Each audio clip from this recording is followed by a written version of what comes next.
તાજેતરમાં સરકારે પેટ્રોલ અને ડીઝલ પરની એક્સાઇઝ ડ્યુટી ઘટાડી, પણ પેટ્રોલ પંપ પર ભાવ તો એના એ જ રહ્યા. તો સવાલ એ છે કે સરકારનો આ ઘટાડો ગયો ક્યાં? ચાલો આજે આ આખા ગણિતને સમજીએ. આ એ જ સવાલ છે જે આપણા બધાના મનમાં ઘૂમી રહ્યો છે. સરકારે 10 રૂપિયા જેટલો મોટો ઘટાડો જાહેર કર્યો, પણ આપણને તો કોઈ રાહત મળી નહીં. આખરે આવું થયું કેવી રીતે? આ સમજવા માટે આપણે થોડું પાછળ જોવું પડશે અને જોવું પડશે કે આ વાર્તાની શરૂઆત ક્યાંથી થઈ. આખી વાતનું મૂળ એક આંતરરાષ્ટ્રીય સંકટમાં છુપાયેલું છે.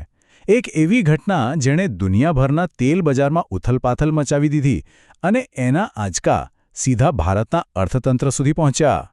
જુઓ, થયું એવું કે પશ્ચિમ એશિયામાં સંઘર્ષ શરૂ થયો એ પહેલાં કાચા તેલનો ભાવ લગભગ $70 પ્રતિ બેરલની આસપાસ હતો. પણ જેવો ત્યાં સંઘર્ષ ભડક્યો, આંતરરાષ્ટ્રીય બજારમાં ભાવ સીધા $100ને પણ પાર કરી ગયા. આને જ કહેવાય છે ગ્લોબલ ઓઇલ પ્રાઇસ શોક. અને આના કારણે ભારત સરકારથી લઈને ઓઇલ કંપનીઓ સુધી બધા પર જબરદસ્ત દબાણ આવી ગયું. હવે સરકારના આ પગલાંને સમજવાની ચાવી એક જ શબ્દમાં છુપાયેલી છે: એક્સાઇઝ ડ્યુટી. આ જ એ ટેક્સ છે જે આ આખી રમતના કેન્દ્રમાં છે. એકદમ સાદી ભાષામાં કહીએ તો એક્સાઇઝ ડ્યુટી એવો ટેક્સ છે જે કેન્દ્ર સરકાર કોઈપણ વસ્તુના ઉત્પાદન પર, એટલે કે એને બનાવવા પર લગાવે છે. ખાસ યાદ રાખજો, આ વેચાણ પરનો નહીં, પણ ઉત્પાદન પરનો ટેક્સ છે. અને આ એક્સાઇઝ ડ્યુટી પણ કોઈ એક ટેક્સ નથી. એની અંદર આ 3 અલગ અલગ ભાગ હોય છે. અને હા, એક બહુ જ મહત્વની વાત: પેટ્રોલ અને ડીઝલ હજુ જીએસટીના દાયરામાં નથી આવતા. અને એટલે જ આ ટેક્સ કેન્દ્ર સરકારની કમાણીનો એક બહુ મોટો સ્ત્રોત છે. તો આ પડકારજનક પરિસ્થિતિનો સામનો કરવા માટે સરકારે એક બહુ જ સ્માર્ટ, કહી શકાય કે બેધારી તલવાર જેવી રણનીતિ અપનાવી. એક તરફ એક ટેક્સ ઘટાડ્યો તો બીજી તરફ એક નવો ટેક્સ લગાવી દીધો. ચાલો આ બે ટેક્સની વાર્તા શું છે એ જોઈએ. અહીંયા જ સરકારની આખી સ્ટ્રેટેજી છુપાયેલી છે. એક બાજુ એક્સાઇઝ ડ્યુટી ઘટાડીને દેશની ઓઇલ કંપનીઓને નુકસાનથી બચાવવાનો પ્રયત્ન કર્યો, પણ સાથે જ નિકાસ પર એટલો બધો ટેક્સ નાખી દીધો કે કંપનીઓ માટે વિદેશમાં તેલ વેચવા કરતાં દેશમાં વેચવું વધુ ફાયદાકારક બની ગયું. અને આ કોઈ નાનો સૂનો ટેક્સ નહોતો. ડીઝલ પર પ્રતિ લિટર ₹21 અને વિમાનના ઇંધણ એટલે કે એટીએફ પર તો ₹29થી પણ વધુ. મતલબ સાફ હતો, પહેલા દેશની જરૂરિયાત પૂરી કરો, પછી નિકાસનું વિચારો. તો હવે આપણે આવીએ છીએ આખી વાતના સૌથી મહત્વના મુદ્દા પર.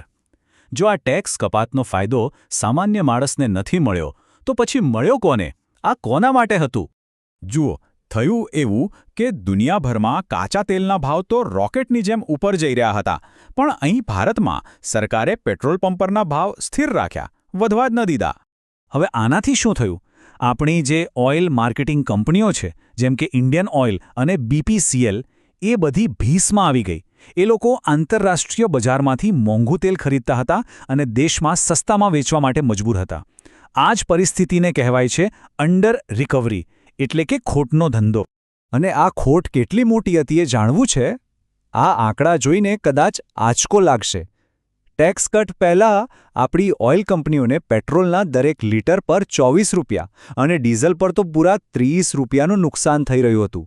તમે જ વિચારો, આટલી મોટી ખોટ ખાઈને કોઈ કંપની કેટલો સમય ટકી શકે? અને બસ અહીંયા જ આ આખી પઝલનો છેલ્લો ટુકડો જોડાય છે. સરકારે જે એક્સાઇઝ ડ્યુટી ઘટાડી એ આપણા માટે કોઈ ડિસ્કાઉન્ટ નહોતું. એ તો આ નુકસાનમાં ડૂબેલી કંપનીઓ માટે એક વળતર હતું, એક લાઈફ જેકેટ જેવું હતું, જેથી એ લોકો ડૂબી ન જાય અને દેશમાં પેટ્રોલ ડીઝલનો પુરવઠો ચાલુ રહે. જો આપણે આંકડા પર નજર કરીએ તો પેટ્રોલ પર ડ્યુટી 21.9થી ઘટીને 11.9 થઈ અને ડીઝલ પર 17.8થી ઘટીને સીધી 7.8.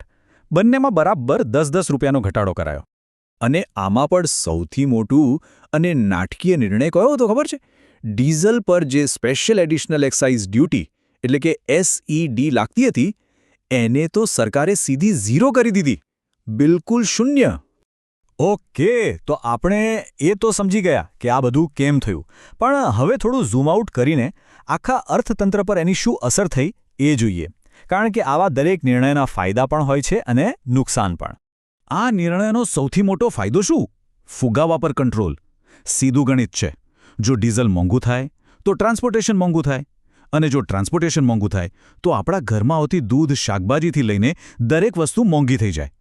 સરકારે આખી મોંઘવારીની ચેન પર જ બ્રેક લગાવી દીધી. પણ આ બ્રેક લગાવવાની કિંમત પણ બહુ મોટી હતી. એક અંદાજ મુજબ આ નિર્ણયથી સરકારી તિજોરીને વર્ષે લગભગ 1.6 લાખ કરોડ રૂપિયાનું નુકસાન થશે. આ રકમ નાની સૂની નથી. તો આ જ છે આખું સમાધાન, જેને ટ્રેડ ઓફ કહેવાય છે. લોકોને મોંઘવારીના મારથી બચાવવા માટે સરકારે પોતાની આવક જતી કરી. હવે આનો સીધો મતલબ એ થાય કે કદાચ રસ્તા, હોસ્પિટલો કે બીજી કલ્યાણકારી યોજનાઓ માટે સરકાર પાસે ભંડોળ ઓછું પડશે. આ આખી સ્ટ્રેટેજીને એક રીતે ફિસ્કલ કુશનિંગ કહી શકાય. એટલે કે સરકારે ભૂતકાળમાં જ્યારે સમય સારો હતો ત્યારે ઊંચા ટેક્સ વસૂલીને એક નાણાકીય ગાદી બનાવી રાખી હતી, અને હવે જ્યારે ભાવ વધારાનો આંચકો આવ્યો ત્યારે એ જ ગાદીનો ઉપયોગ એ આંચકાને શોષી લેવા માટે કર્યો. તો છેવટે આ આખી ચર્ચા આપણને એક ખૂબ જ મોટા અને ગંભીર સવાલ પર લાવીને ઊભી રાખે છે. સરકારનું આ પગલું એક તત્કાલીન ઉપાય હતો, એક શોર્ટ ટર્મ ફિક્સ. પણ લાંબા ગાળે ભારતની ઊર્જા સુરક્ષાનું શું? શું આપણે હંમેશા આંતરરાષ્ટ્રીય બજારના આંચકા સહન કરતા રહીશું, કે પછી રિન્યુએબલ એનર્જી, ઇલેક્ટ્રિક વાહનો અને તેલ માટે નવા દેશો સાથે સંબંધો બાંધવા જેવા લાંબા ગાળાના ઉપાયો પર ધ્યાન કેન્દ્રિત કરીશું? આ એ સવાલ છે જેનો જવાબ આવનારા સમયમાં આપણું ભવિષ્ય નક્કી કરશે.